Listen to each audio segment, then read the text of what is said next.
Y sopló Dios aliento de vida, y fue el hombre un ser viviente. La segunda parte del versículo 7 del capítulo 2 de Génesis.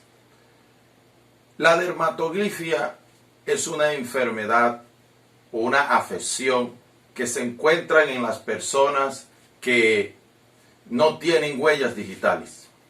Tienen el inconveniente que no pueden ser identificadas porque tienen ausencia de ellas. La ciencia ha descubierto que las huellas se descubren prácticamente en el feto, en el interior de la madre a las 24 semanas y nunca más se modifican, siguen intactas.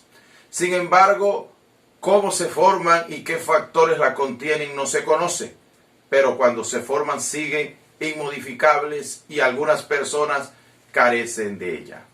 Lo mismo suele suceder con la amnesia, sea temporal o sea permanente, que algunas personas en el momento que la tienen no se acuerdan cómo se llaman, pierden su identidad.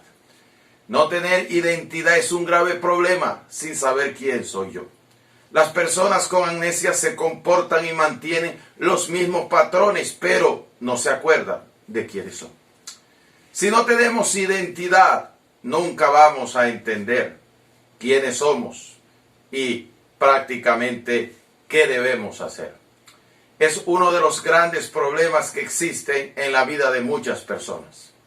Y cuando nosotros comenzamos a observar la Biblia, nos vamos dando cuenta de nuestra esencia, que no somos simplemente un caparazón, sino que en nuestro interior está el soplo de Dios que nos da el cuerpo espiritual, que nos hace razonables, tener conciencia del bien y el mal y ser inteligente, la especie más brillante del planeta, porque tenemos una parte de Dios.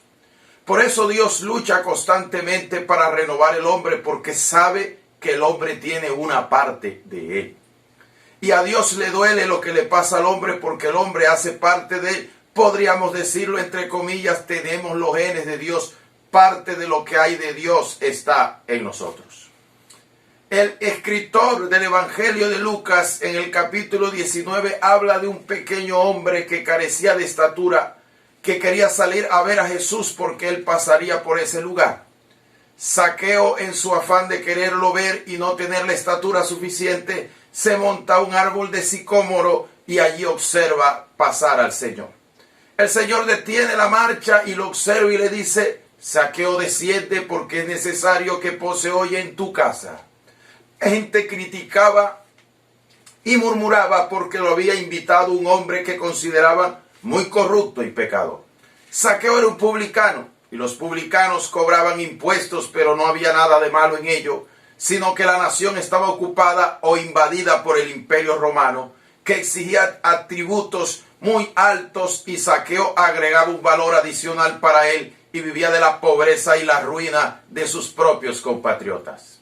Era uno de los hombres más odiados de la nación y se había enriquecido de esa manera, y cuando oyeron que Jesús iba a entrar a su casa, lo criticaron y lo murmuraron porque consideraban que un hombre como Jesús no debería estar en ese lugar.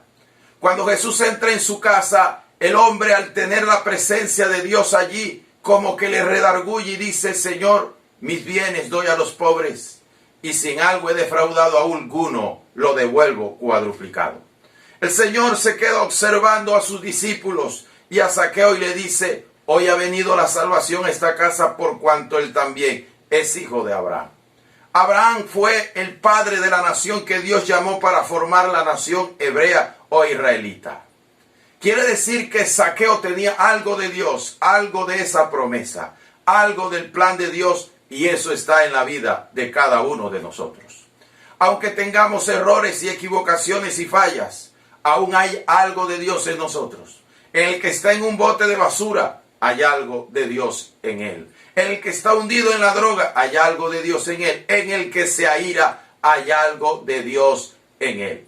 Podríamos decir entonces de que prácticamente todos tenemos algo de Dios, y Dios está interesado en usted por eso, porque usted procede de él. Y Dios lo ha llamado porque el plan es que Dios quiere perfeccionar esa parte. Dios tiene interés en usted. Y si nosotros le buscamos, esos intereses y esos deseos de Dios se pueden desarrollar en la vida de una persona siempre y cuando lo busque y lo honre. Jesús vino al mundo como la imagen y semejanza de Dios, también para tratar con nosotros que somos su imagen y semejanza. Solo hay que hacer lo que hizo Zaqueo: aceptar los errores y las equivocaciones que Dios vino a buscar, lo que se había perdido.